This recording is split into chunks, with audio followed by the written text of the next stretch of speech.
Today's speaker is Ethan Swizdor. He is a dual-enrolled homeschool student and junior at Waukon High School. He has been attending UU fellowships since toddlerhood. He enjoys learning about history, particularly the eras of World War II and Vietnam. Ethan is also a competitive swimmer and a member of the 4-H County Council for Allamakee County.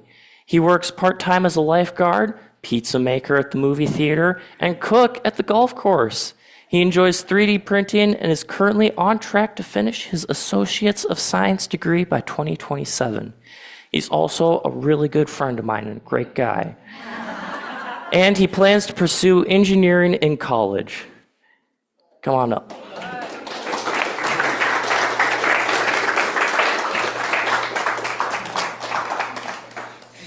Thank you, Thor. What a lovely introduction. So much stuff up here. Holy. All right. Good morning, everyone. How are we doing this morning? Awesome. All right. This time of year, the world feels caught between seasons. There's a tension between still warm days. Summer still lingers, but there's a quiet shift in the air. Birds start migrating. Gardens begin to yield their late fruit, and we start to sense the approach of autumn. It's a time of harvest, but also of reflection.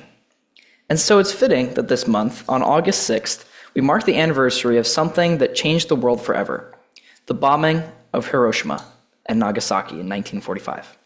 Additionally, United Nations International Peace Day is on the fall equinox, September 21st this year. Reflecting on that balance today of light and dark, war and peace that is ever present in our modern lives. Let me ask you something. Have you ever stood in a place so quiet, so still, that it made you feel reverent?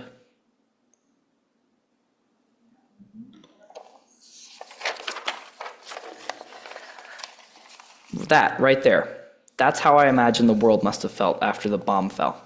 Still, silent, and completely changed. And yet, out of that silence, voices rose.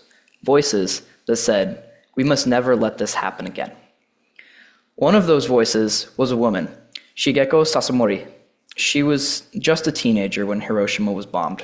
Her face and body were badly burned, and she lived with those scars the rest of her life. But she didn't choose bitterness. She chose to tell her story. She traveled the world to speak for peace. She said, if we don't share, how will anyone know? How will anything change? This morning, we're doing something sacred. We're remembering. And not just to recall the past, but to awaken our hearts. Because remembering is not passive, it's active. It opens us. It calls us back to our values. So I want to ask another question, and if you're comfortable, I invite you to share aloud or just reflect quietly. What does peace mean to you? Not as an idea, but as a feeling or an action.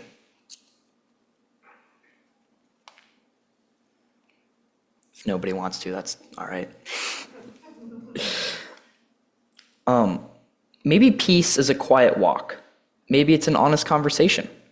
Maybe it's saying, I'm sorry first. I do that a lot. Maybe it's showing up again and again for justice.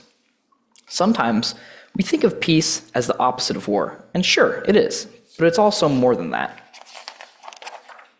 Peace isn't passive. It's a daily choice. It's the way we respond when we're frustrated. It's the patience we practice when we're misunderstood. It's the courage to speak out when something's wrong, even if our voice shakes. Our faith reminds us, peace isn't just avoiding conflict. It's about choosing connection over domination, empathy over ego, truth over silence. And in a show I watched when I was a lot younger, it's called Ninjago, the Sensei Wu character, he says, the best way to defeat your enemy is to make them your friend. And I just thought of that right now. And I do actually have a personal connection to these stories. But let's do something together. It's simple but meaningful. If you're willing, I invite you to close your eyes for a moment. Imagine you're holding a seed in your hand. Just one. This seed represents something you want to grow in the world. Maybe it's compassion, or courage, or reconciliation, or joy. Hold that seed in your mind. What would it take for that seed to grow? Now, imagine planting it. Feel the soil, the warmth, the hope. Now, open your eyes. Unitarian Universalists have never been content to wish for peace. We've been working for it for generations. During World War II, UUs helped refugees escape the Holocaust. During the Cold War, we joined the movement to ban nuclear weapons. During Vietnam and Iraq, we marched, we spoke out, we showed up. Not because we're perfect, but because we believe in the inherent worth and dignity of every person. And we're still doing that work. When we show up for racial justice, when we advocate for climate justice, when we welcome the LGBTQ plus community with open arms, we're planting seeds of peace. Let's be honest, it's not always easy. There are days when peace feels very far away.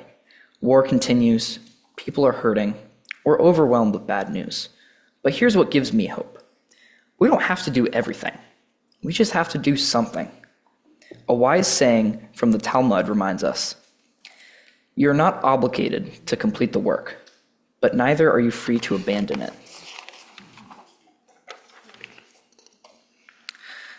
Let's try something small, beautiful. Right here in this space, take a moment to turn to someone near you. You don't need to say much. Just share one small way you try to bring peace into your life or the world. It could be, I listen without interrupting, or I pick up litter when I see it, or I pause before I react to anger. Go ahead.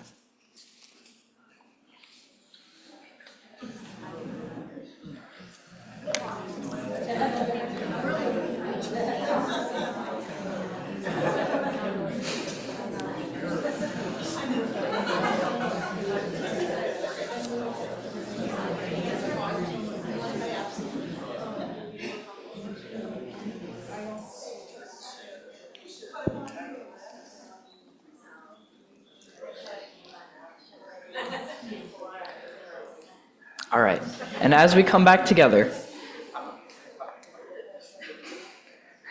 I want to share with you a story that connects me to the past in a deeply personal way. My great-grandfather was one of those army soldiers on a boat headed for mainland Japan during World War II. He once told his son, my grandpa, that he didn't expect to come home. His words stuck with him, and now they stick with me. You see, the war was declared over on August 15th, 1945, just days after the atomic bomb was dropped. And it was in that moment, that narrow window of time, that my great-grandfather's life was spared. It's a powerful reminder of the sacrifices made and the fragile line between life and death that defines war. But the connection doesn't stop there. In May of 1958, when my Mima was born, something remarkable happened halfway around the world. The classmates of Sadako Sasaki, whose story became a symbol of peace, raised enough money to start the Children's Memorial Fund in her honor. Sadako, a young girl who suffered from leukemia, who my mom talked about earlier, the leukemia was caused by the bombing, and her person became a symbol of hope and resilience. These stories are not just history, they're interconnected with everyone. No matter how far apart we are from someone, all of our lives are connected in this giant web of life. The sacrifices, the struggles, and the hope that followed are woven into the fabric of who we are today. So here we are on this summer morning, remembering something so devastating and choosing not to look away. That takes courage, and it's enough. Because when we remember, we plant seeds.